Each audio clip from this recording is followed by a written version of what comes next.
Hello, मैं आर्यन देशमुख। आप सभी को मेरा नमस्कार। आप सभी का स्वागत है हमारे यूट्यूब चैनल पे।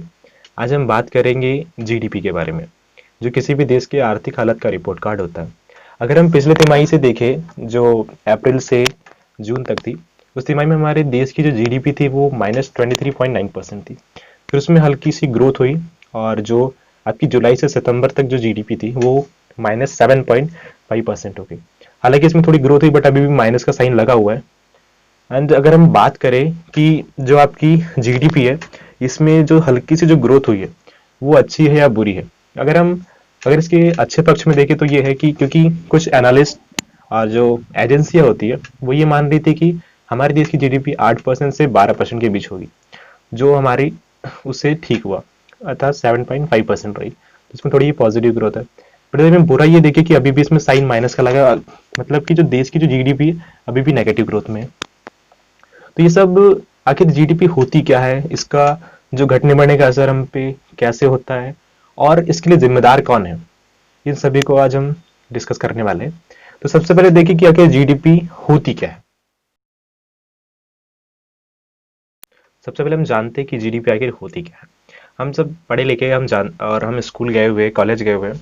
हमें पता है कि हम जब साल भर स्कूल जाते हैं, कॉलेज जाते हैं, तो लास्ट में हमारा एक रिपोर्ट कार्ड आता है, हीरो रिपोर्ट कार्ड, एनुअल, जो ये बताता है कि हमने साल भर कितनी मेहनत की और किन सब्जेक्ट में हमने कितनी मेहनत की और हमें कितने मार्क्स मिले। तो कुछ ऐसे जीडीपी के साथ भी होता है।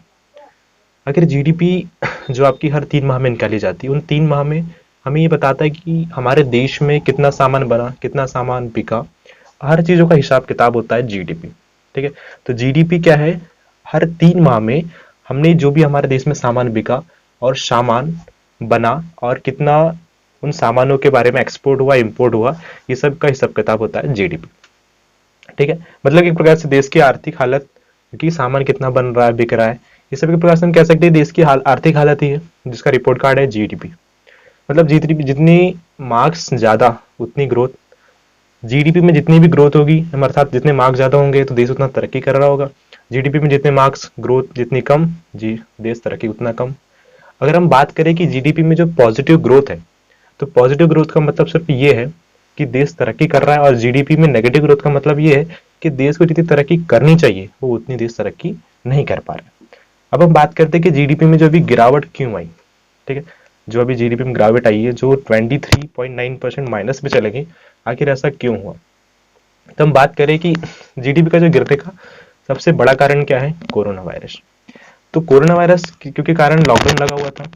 लॉकडाउन लगने से क्या हुआ कि देश के जितने भी कारखाने, हर चीजें, पूरी मिल्स वगैरह, जितने भी बड़े बड़े उद्योग थे, सभी बंद हो गए। और सभी बंद करने से क्या हुआ कि पूरा मार्केट बंद हो गया। तो जीडीपी -23.9% पे आ गई। अब फिर क्या हुआ कि जो जुलाई में थोड़े चीजें खुली, उद्योग खुले, इंडस्ट्रीज खुली, तो इसमें थोड़ा रिकवर होने लगा। तो उससे कि -23.9% से जीडीपी उठ के 7.5% पे आ गई, जिससे थोड़ा पॉजिटिव ग्रोथ देखने को मिली। अगर अब हो सकता है, अब जैसे कि अभी देखें तो जो अनलॉक चल रहे हैं, तो अभी जीडीपी अब बढ़ सकती है। अभी जो दिसंबर में आएगा हमारा, अक्टूबर से दिसंबर वाला, जो 3 मंथ है, चौथी हमारी जो तिमाही है, इसमें शायद जीडीपी हो सकता है पॉजिटिव में आ जाए। तो मेन असर जो लॉकडाउन के कारण जो आया था, अब शायद उससे हमें थोड़ी निजात मिल सकती है। अब हम बात करते हैं कि जीडीपी के जो घटने बढ़ने, जो उतार चढ़ाव में मेन रीजन कौन कौन से, किन के कारण ये सब होता है। तो उसके 4 इंपॉर्टेंट कारण है। हम 4 इंपॉर्टेंट इंजन कह सकते हैं। सबसे पहला है आप और हम जितना खर्च करते हैं, अगर मान लीजिए आपने जितना खर्च किया, उसका जो पूरा जो आपकी किस प्रकार से आप इकोनॉमी में योगदान करते हैं। सेकंड वाला है आपकी जो प्राइवेट सेक्टर होती है, उस प्राइवेट सेक्टर की ग्रोथ, उसकी प्राइवेट सेक्टर की ग्रोथ का 32% हमारे देश की जीडीपी में जुड़ता है।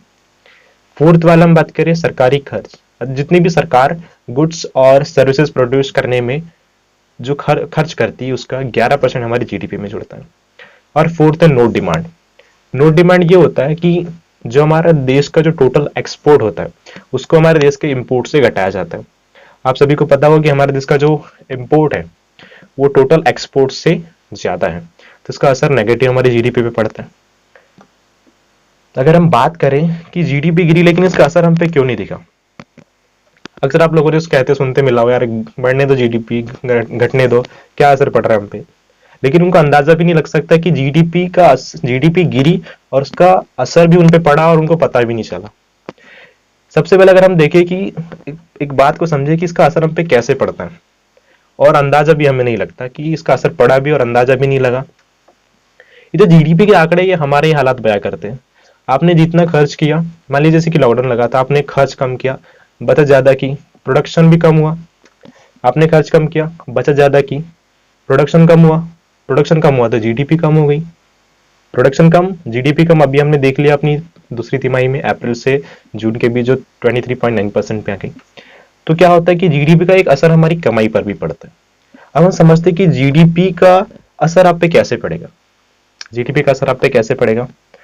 क्या होता है, हमने लॉकडाउन में खर्च कम किया, प्रोडक्शन कम हुआ, खर्च ज्यादा कम किया, बचत ज्यादा की, क्योंकि हमारे हालात सही नहीं चल रहे थे, हम जानते हैं। तो कंपनियां भी ऐसी करती है, कंपनियां भी ऐसी करती है, क्योंकि गिरती जीडीपी से बेरोजगारी का एक प्रकार से डर बढ़ने लगता है।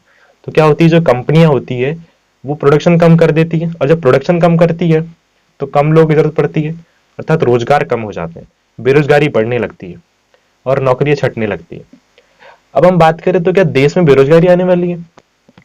इसका असर एक प्रकार से जीडीपी का असर देश की बेरोजगारी पर पड़ता है। तो एक प्रश्न ये उठता है कि तो क्या देश में बेरोजगारी आने वाली है?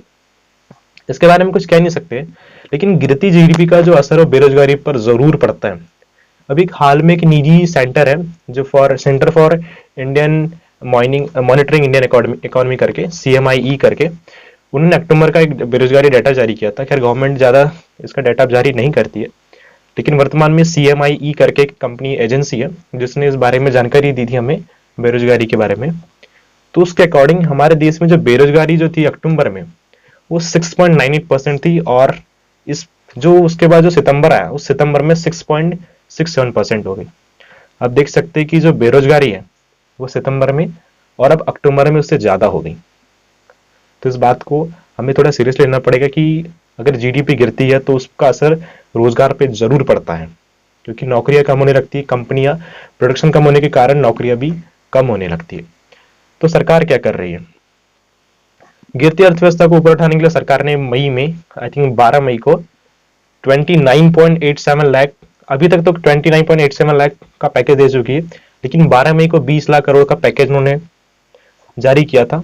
20 लाख करोड़ का, जो 2.67 लाख करोड़ रुपए का था। ये थर्ड पैकेज था।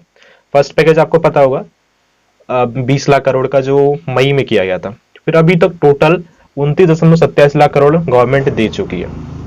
अब ये सीजन में जो भी त्योहार के कारण सरकार ने 73,000 करोड़ रुपए का पैकेज फिर जारी किया था, 2.0 पैकेज के आत्मनिर्भर के कारण। तो इस टाइप से गवर्नमेंट भी अपने तरफ से मदद कर रही है, पैकेज दे रही है, आर्थिक पैकेज, जिससे कि रोजगार बढ़े। और रोजगार बढ़ने से क्या हुआ कि देश में जो इस प्रकार की जो बेरोजगारी, जो अभी आलम बहुत ज्यादा है बेरोजगारी का, वो शायद थोड़ा कम हो सके।